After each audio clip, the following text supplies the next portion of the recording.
Bienvenidos a esta tercera sesión del tercer seminario interuniversitario de alta divulgación, La violencia como instrumento de la acción política Castilla en el siglo XV.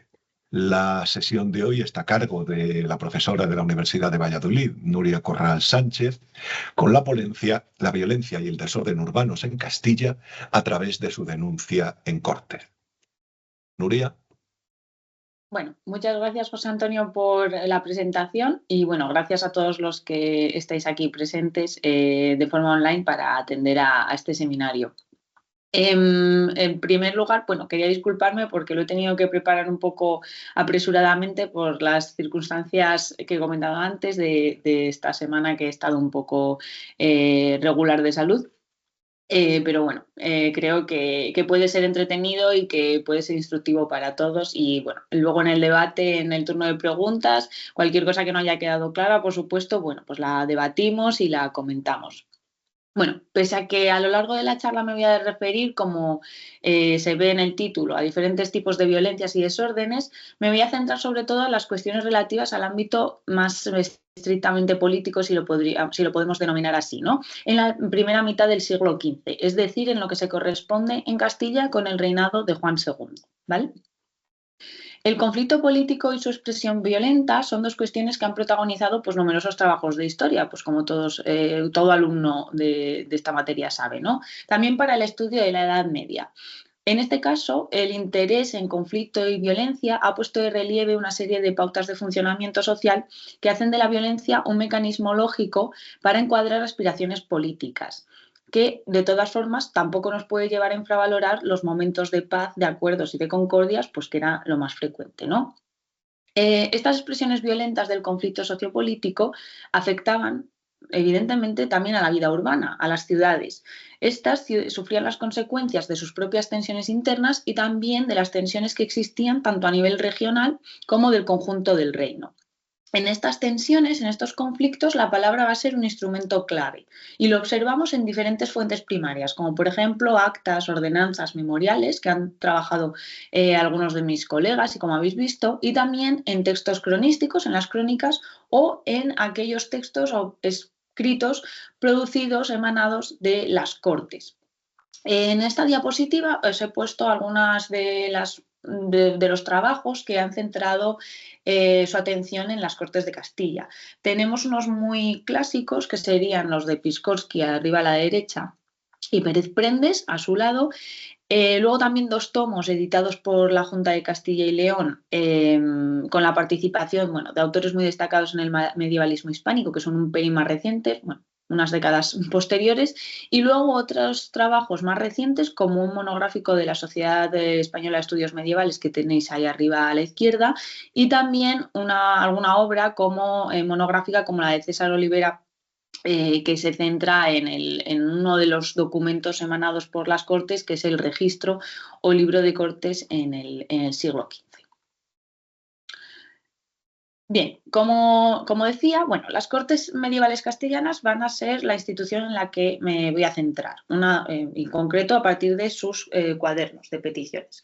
Las Cortes medievales de Castilla, como evolución de las de León, nacidas en 1188, eran una institución originalmente de representación estamental que respondían a un teórico deber de consejo para con los reyes, que se recogía ya en las partidas de Alfonso X, pero también servían como lugar de escenificación de un diálogo entre el rey y las ciudades.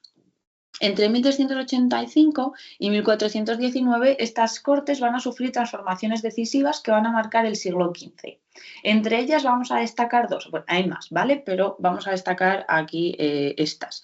En primer lugar, la ausencia de la nobleza y clero de las reuniones, es decir, van a participar solo los representantes de las ciudades, y la reducción del número de ciudades participantes a 17, que son estas que tenéis aquí en el mapa. Aunque se dan algunas variaciones entre reuniones, grosso modo, en líneas generales van a ser estas 17.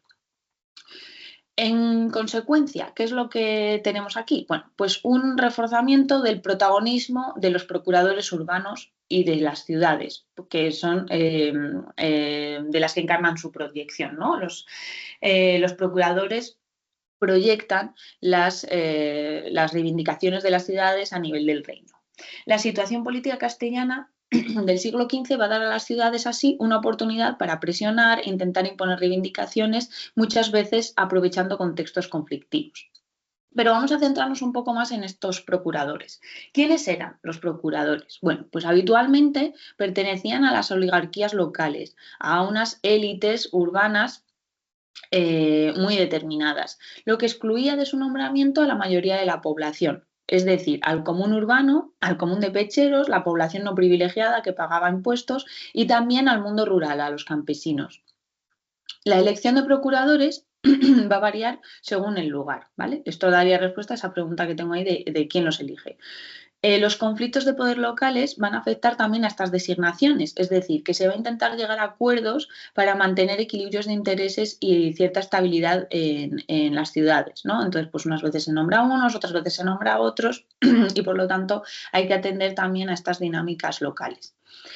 Además, desde mediados del siglo XIV hay que tener en cuenta que el círculo de electores de las personas que eligen y de elegibles, de las personas que pueden ser elegidas en muchas ciudades, se había ido reduciendo, tanto por la concentración del poder local en unas pocas familias, como por una mayor influencia de agentes externos, fundamentalmente nobleza y los reyes.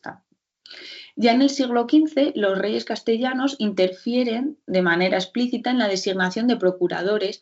¿Para qué? Pues para garantizarse el apoyo urbano en las cortes, pues que también servían, pues como sabéis, para cuestiones fiscales, de aprobar impuestos. Entonces, hay interés en conseguir el apoyo de las ciudades. En las reuniones de cortes, los procuradores presentan al monarca quejas y demandas para su resolución, no solo aprueban este tipo de iniciativas. Estas peticiones se van a recoger, o estas quejas se van a recoger en los llamados cuadernos de peticiones, que comienzan con Sancho IV, pero adquieren naturaleza legal ya en el siglo XV. Por eso, pues son de especial interés para nuestro trabajo, ¿no? Nos van a ilustrar estos cuadernos sobre las principales preocupaciones de los procuradores urbanos, con temas que se suelen repetir. Bueno, cuestiones sobre el gobierno de las ciudades es lo más común, la interferencia de la corona y de la nobleza en la vida urbana, organizaciones concejiles, problemas de jurisdicciones, etc. Son temas que a veces pueden parecer monótonos cuando estamos leyendo con detenimiento las cortes o los cuadernos uno detrás de otro, pero que tienen que observarse teniendo en cuenta las coyunturas y los contextos de estas sesiones, ¿no? Además, la repetición de las demandas nos va a mostrar la inquietud de las ciudades por solucionar problemas que están muy arraigados en esos lugares. La documentación producida por las cortes, tanto estos cuadernos como otro tipo de textos o de escritos como ordenamientos, etcétera, va a ser recopilada en el siglo XIX por Manuel Colmeiro para la Real Academia de la Historia, bueno, que sigue siendo todavía una de nuestras obras de referencia a la hora de acudir a estos escritos desde una fuente editada. Bien, en los cuadernos de peticiones, como estamos observando, la conflictividad se va a verbalizar, se va a convertir en palabras. Va a haber alusiones a pleitos, a debates, discordias, disensiones, que son palabras pues, que evidentemente nos hablan de oposiciones políticas, de conflictos. Aunque el conflicto no tiene por qué llevar necesariamente a la violencia, la agresividad sí que es uno de los instrumentos que se pueden utilizar para la materialización de ese conflicto. El vocabulario del conflicto a menudo aparece junto a otros términos que sí apuntan más claramente a la violencia. Y en algún caso incluso podemos observar una especie de gradación entre palabras. Por ejemplo, en este fragmentito que tenemos ahí de las Cortes de Madrigal, que dice: de lo cual muchas veces se han seguido y siguen de cada día muchos debates y pleitos y contiendas y fatigaciones a los pueblos, ¿no? Que hay, por una serie de circunstancias, hay debates, pleitos, fatigaciones y aún, ¿no? Y todavía grandes ruidos y peleas y otros escándalos que son en gran peligro de los hombres. Ahí vemos una gradación, una intensificación, cómo se empeora esa situación o ese conflicto.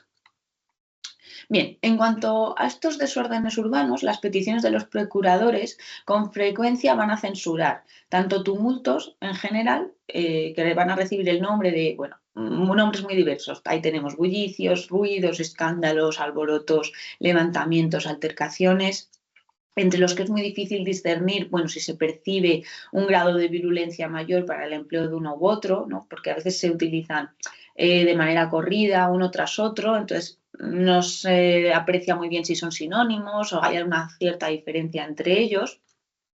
También agresiones concretas como robos, fuerzas, muertes, muy vinculadas a la criminalidad cotidiana o daños en general. ¿Cómo podemos sacar un poco algún matiz entre estos términos? Pues a partir del contexto, como vamos a ver más adelante.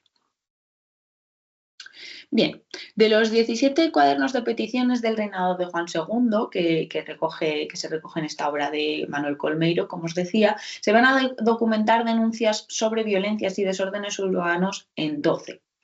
¿Qué va a motivar, según lo expuesto por los procuradores, estas conductas, estas violencias, estos desórdenes? Bueno, pues aquí os propongo una clasificación a partir de 6 contextos en los que se produce la violencia. Es decir, son categorías en función del desencadenante o de las cuestiones subyacentes que había tras esos altercados, según los procuradores, ¿no? De todas formas, bueno, son categorías flexibles y no compartimentos estancos, por lo que tenemos que entender, bueno, que puede haber influencias, que puede haber, hay una porosidad, que puede haber injerencias entre una categoría y otra. Las dos primeras, que tenemos ahí en azul claro y azul oscuro, pertenecen a la esfera de la conflictividad política, tanto del poder relativa al poder municipal como a los enfrentamientos en el reino. Después también tenemos ahí en naranja una que podría estar ligada a esta de tensiones en el reino, que es la presencia en la corte en las ciudades. Luego tenemos cuestiones más de índole cotidiana, socioeconómica y de convivencia, problemas con malhechores, con vagabundos, problemas con el ocio. Bueno, vamos a ir viendo cada una de estas categorías. Empezamos con las violencias relativas a lo más, a lo más estrictamente político, ¿no? Ciñéndonos al principio a las quejas relativas al poder municipal, que no siempre, en las que no siempre se aclaraba quién eran los protagonistas de estos altercados o de estos levantamientos. Las quejas relativas a la violencia derivada de problemas por el poder municipal o de conflictos por el poder municipal se van a concentrar en la primera mitad del reinado efectivo de Juan II. Porque, bueno, Juan II tiene un periodo de minoría, pues ya en su mayoría de edad, entre 1422 y 1433, vamos a tener la mayor parte de estas demandas. ¿Quiénes son los protagonistas de este tipo de violencia? Bueno, aunque como digo, no muchas veces aparecen explícitamente, sí que observamos que hay una serie de personas poderosas, ¿no? Aparece así en las Cortes, que provocan levantamientos y sobre todo tienen un objetivo claro, que es interferir en el gobierno de los concejos, es decir, en el poder municipal, en los ayuntamientos, o también incluso en el nombramiento de los procuradores. Encontramos en algunos cuadernos, en concreto en los cuadernos de las Cortes de Ocaña de 1492, un reconocimiento expreso del malestar del común urbano ante el proceso de cierre o de aristocratización del gobierno de la ciudad y una voluntad de participar en él. ¿Por qué? Porque parece que los alborotadores querían que los procuradores fueran elegidos de acuerdo al común. Y así lo recogen los procuradores en sus peticiones. Bueno, que se pide que el común tenga la potestad o el poder, el derecho de aprobar los procuradores. Después, 3 años después, ya en las Cortes de Palenzuela de 1425, ya no aparece nada de esto, se evidencia el alejamiento del común de las tareas de gobierno y de hecho solo se les menciona como partícipes de estos escándalos y de estos alborotos, pero sin recoger ninguna de sus peticiones de forma explícita. Y de hecho ya no va a volver a aparecer el común en ninguna de los cuadernos o de las cuestiones de violencia que recogemos. En las Cortes de Zamora de 1432 se va a mencionar a los corregidores también como causantes de violencias. ¿Por qué? Bueno, pues dicen que porque buscan rédito económico y para ello no reparan en ocasionar escándalos. Además, también se explica en estas Cortes que los disturbios van a venir ocasionados por la falta de ordenanzas concejiles, por la falta de normativa, que provoca que caballeros entren en el concejo, sobre todo, interrumpan las reuniones del ayuntamiento y, bueno, pues dificulten la tarea de gobierno municipal. Bueno, aquí nos puede surgir una primera pregunta, ¿no? ¿Quiénes son estas quiénes son estas personas poderosas u hombres poderosos a veces a los que se refieren las Cortes? Bueno, pues en lugar de daros directamente las ideas o hipótesis que se pueden barajar, lo dejo abierto para que después en el turno de debate pues podamos hablar al respecto si queréis, a ver, también me interesa saber vuestra opinión al respecto. No volvemos a encontrar este tipo de protestas sobre cuestiones de poder municipal hasta las Cortes de Valladolid de 1451, donde aparecen explícitamente los regidores de Salamanca como responsables de muertes y escándalos, sin que se profundicen de todas formas en las causas precisas de los enfrentamientos. Esto es extraordinario en el sentido de que no es habitual que se hiciera referencia a una ciudad en particular, sino que lo más frecuente eran quejas genéricas compartidas entre varios lugares que exponen procuradores como petición general, los procuradores como petición general. Pero en este caso, pues sí que se menciona explícitamente a Salamanca, lo que induce a pensar en una gravedad especial, ¿no? La segunda de las causas de la violencia urbana que hemos reconocido aquí es la influencia de las tensiones políticas a mayor escala en Castilla, la influencia que estos conflictos tenían en las propias ciudades. ¿Cuál es el conflicto fundamental del reinado de Juan II? Bueno, pues el que enfrentó al condestable y privado del rey Álvaro de Luna con los infantes de Aragón, dos facciones de la nobleza más o menos encabezadas por estos personajes. El conflicto va a afectar tanto a la vida urbana como al propio funcionamiento de las cortes. En el caso de las ciudades, estas van a jugar un papel activo en el conflicto, de manera que las facciones locales en las que se dividían las propias ciudades van a tomar partido por uno u otro bando, como era habitual en este tipo de conflictos civiles en la Baja Edad Media de Castilla. En los cuadernos de quejas van a aparecer protestas porque los conflictos desencadenan notables altercados en diferentes ciudades y villas. Por ejemplo, en 1440 y 1442, cuando explican los problemas de las ciudades, los procuradores lo hacen a partir de estos conflictos, ¿no? Por razón de los debates que entre los grandes de vuestros regnos, grandes se refiere a la alta nobleza, ¿no?, de vuestros regnos recrecieron el año pasado, o por los muchos bullicios y escándalos en vuestros regnos, ¿no? Los problemas en la ciudad vienen motivados por este conflicto, ¿no? En 1445 vamos a tener un año decisivo para esta guerra. ¿Por qué? Porque se va a producir la batalla de Olmedo, que es decisiva, donde va a salir derrotado definitivamente el bando de los infantes de Aragón, pero un poco antes de esta batalla se va a celebrar en el mismo Olmedo una reunión de cortes. Una reunión de cortes donde se redacta un ordenamiento a partir de leyes anteriores en el que se destaca tanto los males producidos por quienes se habían enfrentado al rey, estos infantes de Aragón, y se ensalzaba el papel de Juan II como cabeza de la sociedad. Y además, que esto es lo que nos interesa aquí, se denunciaban toda clase de estragos en ciudades, villas y otros lugares. Aunque no es un cuaderno de peticiones como tal, y es un ordenamiento que ya pues recoge las quejas formuladas de otra manera, sí que es ilustrativo para comprender los efectos de la guerra en escala urbana, ¿no? Las consecuencias de este conflicto, sin embargo, no van a dejarse de sentir inmediatamente en 1445 o 46, sino que incluso 6 años después, en 1451, lo tenemos ahí, los procuradores se van a seguir lamentando de que los habitantes del reino sufren otros muchos insultos y maleficios por causa de los grandes escándalos y divisiones que ha habido, ya hablan en plural, ¿no?, en vuestros reinos. Porque, pues sigue habiendo todavía algunos coletazos de conflicto, algunas derivaciones, y sigue causando malestar en las ciudades. Como vemos, también resulta complicado imponer la justicia y el derecho en las ciudades si la influencia de esos bandos en liza en el reino atravesaba también la ciudad y alcanzaba a los dirigentes locales, ¿no?, lo que dificulta mucho más el fin de la violencia. En cuanto a las formas de estas violencias o de estos desórdenes, más allá de las generales menciones a ruidos, bullicios, escándalos, también se describían en algunos casos comportamientos más específicos.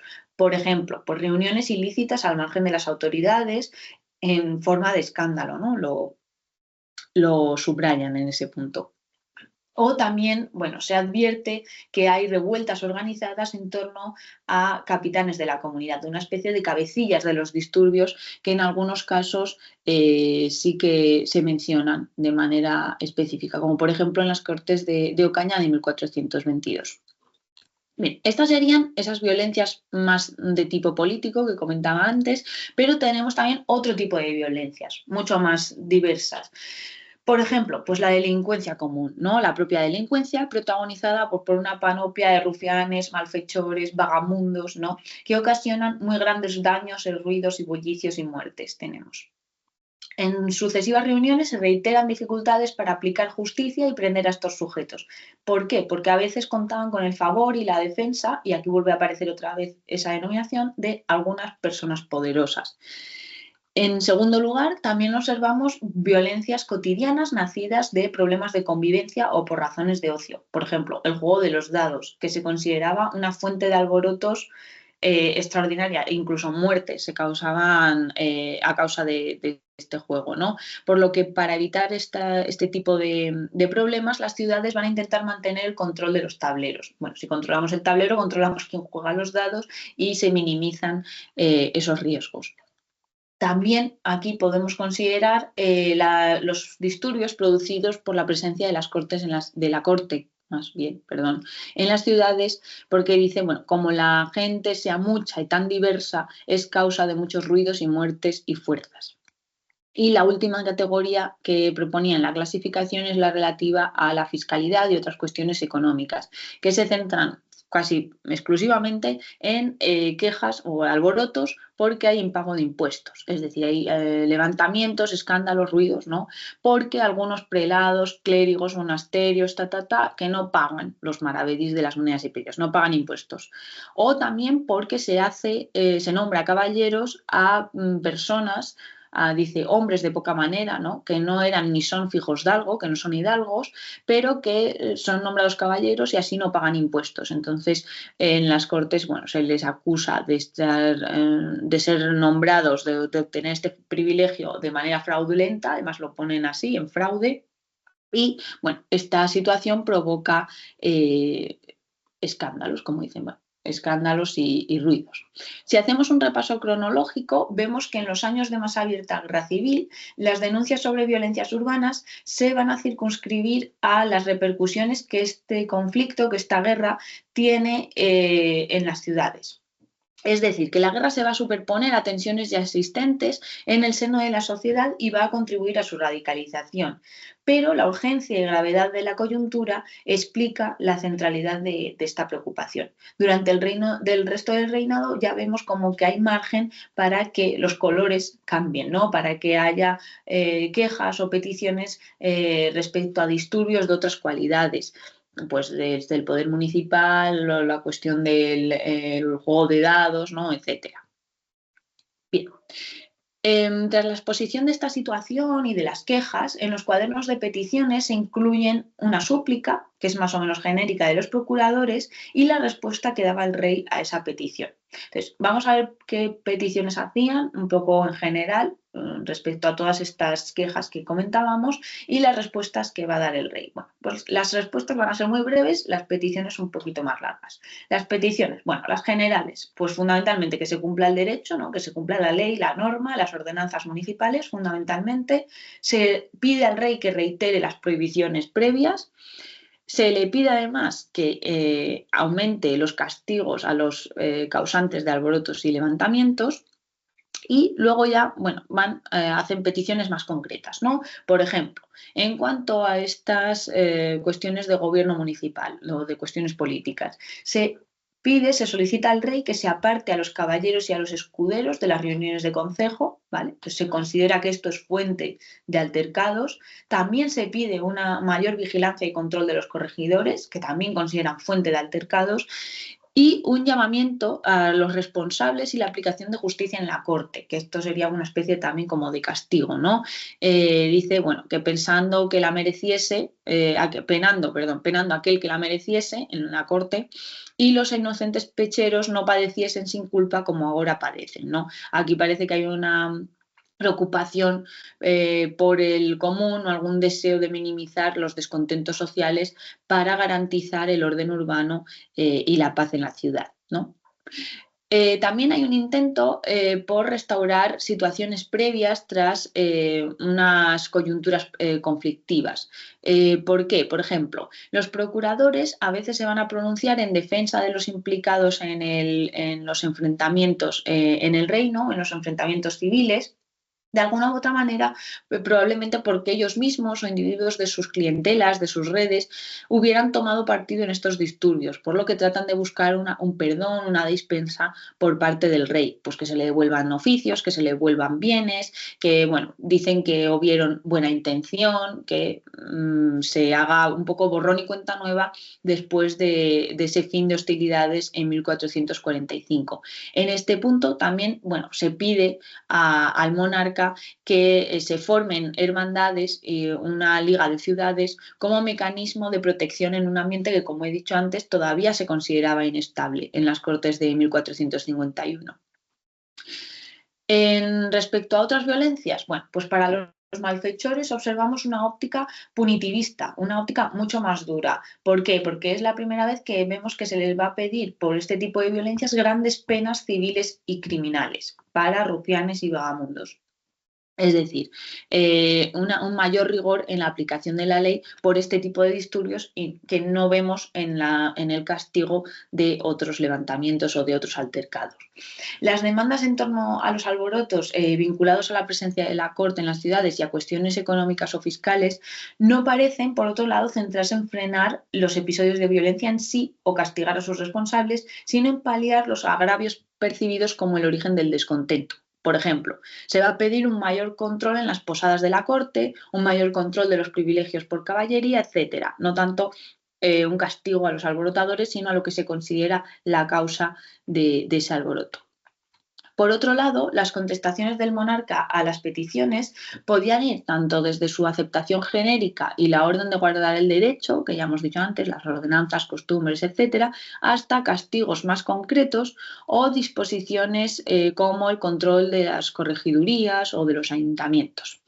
También hay que decir que esta intervención regia podía ser revisada un tiempo después. Por ejemplo, en 1451 los procuradores suplican a Juan II que restituyese a ciertos regidores que habían sido apartados del cargo por ser considerados culpables de escándalos. Bueno, y ya termino con una breve síntesis de lo que he estado comentando para dar lugar al turno de preguntas y debate. Pues un pequeño resumen, ¿no? Estamos viendo cómo en la Castilla del siglo XV la competencia por el poder estaba marcada por la violencia, lo que configuraba un juego de tensiones en el que las ciudades eran un actor político clave, junto a monarquía y nobleza. En la vida urbana, el orden resultaba imprescindible para asegurar los intereses y la legitimación de sus élites, a las que pertenecían, como hemos visto, los procuradores de cortes. Por ello, los procuradores van a tratar de mantener la paz urbana a través de diferentes estrategias, pues las que tenían a su alcance: la producción de normativa municipal, la creación de hermandades o la expresión de peticiones como las que hemos analizado aquí. Estas reclamaciones persiguen mantener un statu quo y consolidar el poder de las oligarquías municipales frente a otros grupos sociales. Todo ello con un deseo, ¿no? Con la voluntad de fortalecer su autonomía en un contexto en el que, bueno, pues a veces peligraba por las políticas de Juan II. Sin embargo, la justicia concejil, como también hemos visto, no siempre contaba con suficientes medios para limitar este tipo de conductas y se iban repitiendo entre unas sesiones de Cortes y otras. También hemos visto cómo las luchas civiles por la gobernación del reino afectaban a las ciudades. ¿Por qué? Porque monopolizaban las denuncias por este tipo de violencias en la década de 1440. Vemos estragos en la vida municipal que se advertían tan graves que eclipsaban al resto de preocupaciones locales.